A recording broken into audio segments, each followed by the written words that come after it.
Muy buenos días. Para continuar con el programa Mexicali Diverso, vamos ahora a entrevistar a José Moreno Mena, el doctor José Moreno Mena.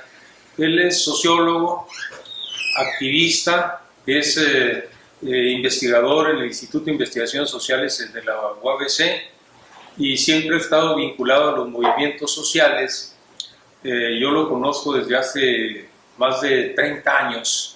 Cuando lo conocí, él ya militaba desde muy joven y me voy a sacar un as de la manga por aquí para darle una sorpresa. No sé si recuerdas esto. Mira. Fueron estos, él era estudiante. Cuando éramos estudiantes. Fue publicado lo de los cholos en Baja California. Todo, aquí hay es un diccionario. Era un diccionario que hicimos entre varios compañeros y compañeras. ¿Te acuerdas de esto? Sobre el caló de los cholos. Ándale. Precisamente. Y aquí está. Qué suave. Sobre. Hace como 40 años esto ya. Y esta es sobre. Migración. Migración. Estamos hablando de. Del 82. Sí, de los 80. Entonces son revistas que publicamos en la OBC, en las cuales él colaboró. De hecho, en la primera casi él es se puede decir el principal investigador aquí, siendo todavía estudiante, ¿verdad? Sí. Y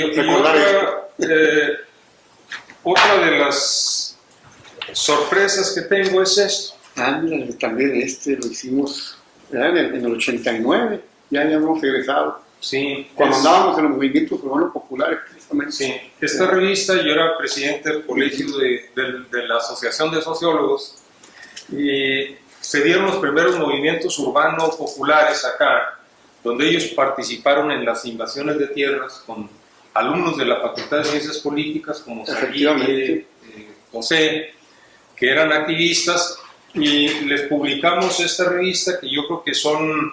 Pues es la única que hay aquí sobre Mexicali. Sí, no sé si tengas tu revista. Sí tengo, y a partir de ahí yo escribí algunos artículos y estoy haciendo un libro precisamente sobre este tema, ¿no? Estamos hablando del origen de los movimientos urbanos populares. Ellos crearon a través de invasiones, pero no fueron invasiones por cuestión de ideas revolucionarias o lo que fuera, sino porque el propio candidato a la gobernatura, Xicoténcatl, dijo que ningún mexicalense debería estar sin lote, ¿verdad?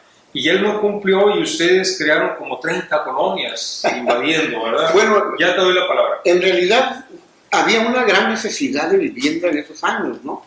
Y como estudiantes nosotros habíamos identificado en una materia que llevamos, se llama Sociología Urbana, habíamos identificado alrededor de 50,000 viviendas de déficit en la ciudad. Entonces, y luego habíamos identificado una serie de asentamientos humanos irregulares en los alrededores de Mexicali. Y luego también había mucha población hacinada. Entonces, todas las condiciones objetivas estaban dadas para que un movimiento social se desarrollara. Únicamente faltaba un catalizador político, en este caso, una fuerza que organizara a un conglomerado y que hiciera esto, ¿no? Era obvio que en esos momentos se podía violar la ley, pero nosotros como estudiantes decíamos, híjola, si la ley es injusta, pues entonces tenemos que hacerla que se vuelva justa, ¿no? Y la población tiene necesidad, y si el gobierno no tiene políticas públicas para darle la oportunidad de una persona que pueda tener una vivienda, un lote, ¿verdad? Y como en esos momentos, no solamente nosotros lo habíamos identificado el problema, lo habían identificado también los candidatos. Sí. Y el candidato Xicoténcatl Leiva Mortera, que en ese tiempo era el candidato del PRI a gobernatura, se había percatado de que en todo el estado, no solamente en Mexicali, era un déficit enorme de vivienda y que había ocurrido un sexenio enterito con Bob de la Madrid, donde no había políticas para apoyar a la gente más pobre, ¿no? A la gente de ingresos de un salario mínimo. Entonces, él enarboló una consigna que se llamaba un lote para cada familia humilde. Y entonces uno de nuestros líderes, ¿verdad?, de aquel momento, que era Francisco Javier Salibie, de la escuela, en la entonces Escuela de Sociología, le cambió, lo modificó, dijo, un lote para cada familia humilde, toma el tuyo. Como una respuesta de la comunidad antes de que él entrara a la gobernatura, ¿eh? Eso sí, fue sí. antes. Ahora, yo recuerdo ahí que se crea, es el origen, se viene una ola de crecimiento de colonias a través de las invasiones. Inició en La Robledo, o en La Robledo, o ¿dónde inicia? Ok. No, mira, lo que ocurrió fue esto, que el primer movimiento que se desarrolló fuerte, estamos hablando de los años 80, porque si retrocedemos un poco el tiempo, los movimientos urbanos populares ya habían sucedido en época de los 40, que fue, digamos, el primer boom de crecimiento de la ciudad mexicana, ¿verdad? Y luego se dio en los 60 otro boom, pero estos fueron asentamientos humanos irregulares que se hicieron en la colonia Villa, que se hicieron en los márgenes de los ríos, la Pancho Villa, la Flores Magón, ¿verdad? ¿Tú venías de la Flores Magón? Sí, yo venía de la Flores Magón. Entonces, pero a partir de la Flores Magón se puede decir que empieza a haber un movimiento independiente del partido en el poder, que en ese tiempo era el PRI. Pero realmente el movimiento fuerte, el que vuelve a decir el segundo boom, que le da un crecimiento a la ciudad, porque los movimientos urbanos populares fue un factor para que la ciudad creciera, sí, ¿no? Se crearon más de 22 colonias, más de 22 fraccionamientos populares, y entonces el primer movimiento se dio en Palaco, sí, en una parte que ahora son parques industriales. Ahí se dio la primera invasión que le encabezó precisamente el maestro Javier Salibie, alias el Pitufo, ¿no? sí. Y de ahí se hizo un traslado hacia La Robledo. Pero entonces La Robledo se convirtió como en el pivote de todas las invasiones de alrededor, ¿no? Sí. Se crearon los encinos, ¿verdad? El cipresito, el ciprés, o sea, empezó toda una ola. Y muchos líderes que no existían todavía, o personas de otras partes, empezaron a darse cuenta de que era la única alternativa que había en ese momento, al no tener políticas públicas, pues entonces hacer invasiones, y empezaron las invasiones por toda la ciudad. Y se crearon liderazgos en toda la ciudad, ¿no? Surgieron allá en Hidalgo, surgieron en La Carranza, surgieron en Azochimilco, surgieron por allá por los Santorales, es decir, hubo un movimiento que se disparó y que el gobierno no podía detener, no podía contener. ¿Por qué? Porque era un movimiento urbano popular independiente, es decir, independiente del partido del poder. Porque antes, en los años 40, 50, se estaba acostumbrado que era el partido el que prácticamente dirigía esto, pero era el mismo gobierno que lo hacía de manera enmascarada para poder expropiar terrenos y crear el fondo legal de la ciudad, ¿no? Aquí no, aquí fue obligado el gobierno a tener que desarrollar una política pública que no existía, ¿no? Además, Mexicali nace con muchas colonias así, porque yo recuerdo que no había programas de vivienda. Había un programa que luego quitaron, no recuerdo en cuál, no me acuerdo el nombre, incluso yo trabajé en él después. Tuvimos que hacer un estudio, a mí me tocó coordinar un estudio en todo el estado para detectar zonas aptas para construir vivienda. Estaba INDECO. Sí. Y entonces a mí me tocó andar por todo el estado levantando encuestas sociales para ver la posibilidad de crear vivienda, porque no había programas, ¿verdad? Sí. Y entonces, al no haber programas, mucho de la historia de la ciudad que va a quedar olvidado, ¿verdad? Que es muy importante, fue a través de la propia participación y la rebelión de la propia ciudadanía y de algunos líderes que ya se fueron por delante. Salibie, en este caso, fue un factor muy importante ahí, ¿verdad? Porque detonó esto. Y yo recuerdo que de la misma universidad salían, ahí estuvo Edgardo Contreras, yo veía mucha gente. Cuando tú eras estudiante, cuando yo les di clases en los primeros semestres, tú ya venías de la Flores Magón, pero tú ya eras activista popular, entonces toda tu vida has estado participando en movimientos sociales. Y entonces aquí se trata de destacar la importancia de esos movimientos sociales para el crecimiento de la sociedad, porque finalmente le resolvió un problema a la sociedad. Claro, claro, esto fue un factor de crecimiento y no solamente el crecimiento de la ciudad, sino que gracias a estos movimientos, se crearon instituciones que no existían, fraccionamientos populares, ¿verdad?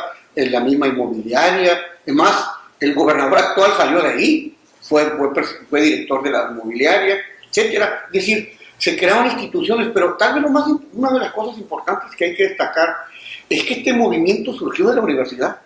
Es decir, fue producto de un grupo de estudiantes de la universidad que, conscientes, quisieron, digamos, transformar la situación, transformar la realidad, ¿no? Yo recuerdo muchos compañeros estudiantes que en ese tiempo participaron.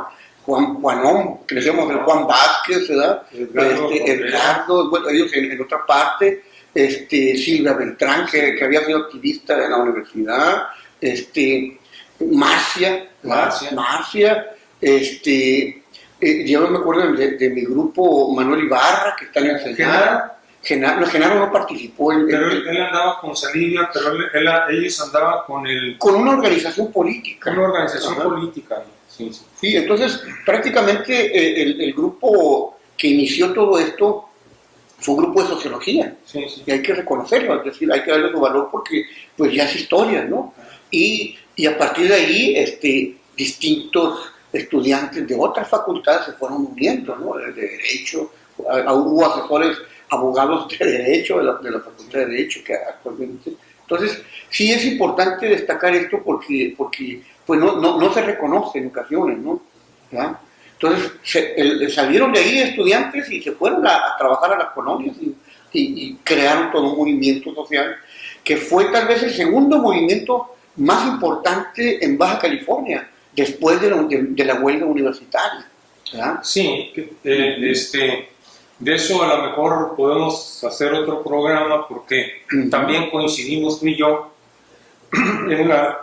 cuando invaden la preparatoria, ahí estuvimos tú y yo y tuvimos que salir huyendo porque entraron a... Efectivamente. ¿verdad? Entonces, pero el movimiento urbano popular, lo raro es que a nadie le interesa registrar eso.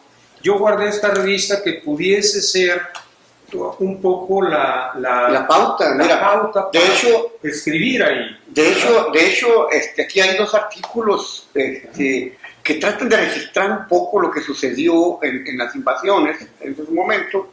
Un artículo es de Francisco Javier Salinas, precisamente, y el otro es mío, ¿verdad? Yo me acuerdo que hice un recuento, o traté de hacer un recuento sobre los antecedentes, ¿verdad? Y luego hasta el proceso de las invasiones. Estamos hablando de los años 80, 89. Pero yo luego continué trabajándolo y ya tengo un borrador en puerta que yo pienso publicarlo próximamente, ¿verdad? Pero todavía me falta entrevistar a alguno de los actores porque luego el movimiento más fuerte, más álgido se dio del 83 al 86. Y luego cuando ya empieza a gobernar el Partido Acción Nacional, entonces empezó el declive de este movimiento. Porque luego vino un proceso de represión contra todos los líderes, ¿verdad? ¿Terminó en la cárcel? Sí, inclusive casi buena parte de los líderes fueron encarcelados. ¿Por qué? Porque se apelaba a que se estaba violando la propiedad privada, ¿no? Entonces, los sociólogos que participaron y todos los activistas decían, bueno, lo que pasa es que la ley se tiene que modificar o tiene que haber políticas, porque si no, esto va a seguir ocurriendo. Entonces, tuvieron que crearse instituciones que fueran permitiendo y programas para darle oportunidad a la población, ¿no? Y así fue que, pues en todo el estado se crearon programas y se crearon fraccionamientos populares. Hay que decirlo que también hubo gente que lucró mucho, ¿no? O sea, funcionarios que lucraron con esto, ¿no? O sea, no solamente fue, digamos... lucraron políticamente. Claro, casi todos los actores políticos que prácticamente hicieron el cambio en Baja California, el cambio, o la alternancia más bien, fueron producto de todo esto, es decir, estuvieron en bandos contrarios algunos, ¿no? O algunos apoyando indirectamente, por ejemplo, hay que decirlo también, ¿no? Muchos de los políticos de Acción Nacional apoyaban estos movimientos aunque estuvieran en contra. Sí. Pero luego que tomaron el poder, entonces ellos se pusieron en contra de todos los actores que habían participado, ¿no? Sí, conociendo ya los líderes. Claro, ya los conocían perfectamente. Bueno, José, mira, me da la impresión de que los primeros artículos y ensayos que publicaste en revista, fue en estas revistas, ¿verdad? Sí, efectivamente, sí, pues estamos hablando del 82, imagínate, 82, 83, sí. Todavía éramos estudiantes. Sí, ¿verdad? Incluso mi papel en la escuela era abrirles espacios. Yo fui creador como de unas 8 revistas. Sí, ¿no? Y gracias a eso fue que todos nosotros pudimos desarrollar un poquito en eso, ¿no? Fíjate, la número uno enlace. Fíjate que ese que tuvo como 2000 tirajes. También fui fundador de ella. Todas estas se quedaron con el tío Priego, ¿no? Que sí. Más descanse. Y Gema. Eran ustedes los pilares de esta revista. Sí, No, y aparte otra cosa muy importante. Ustedes como maestros fueron prácticamente los guías de todos nosotros apenas comenzábamos, ¿no? Éramos estudiantes nobles ahí. Yo recuerdo tú, Nacho Ahumada, recuerdo Santiago Cázares, que también se incorporó, Edgardo Contreras, que también se incorporó como profesor, ¿verdad? Y era un tipo de enseñanza distinta, es decir, un tipo de enseñanza que no solamente era pura teoría, sino tratar de aterrizar con la realidad y transformar la realidad. Eso era lo que aprendimos todos ahí. Que es el papel de las universidades. Sí. ¿Verdad? Todos los egresados es la extensión de las universidades. ¿Cuál es el papel de ellos? Transformar la realidad en todas sus áreas. Los ingenieros en la ingeniería, los médicos, etc. Y ustedes en la sociología jugaron un papel muy importante porque hicieron lo suyo, ¿verdad? Efectivamente. ¿Algo que quieras agregar? Pues nada más que este tema es muy interesante, da para muchos programas, ¿verdad? Porque hay cosas muy puntuales que uno podría desarrollar, pero bueno, yo espero que terminar el trabajo que estoy haciendo y un día de estos presentarlo pues, públicamente y poder discutir, sobre todo porque es parte de la historia ya de nuestro Mexicali, ¿verdad? Y es importante rescatarlo. Sí. Bueno, pues muchas gracias. Con esto nos despedimos y bienvenido. Gracias.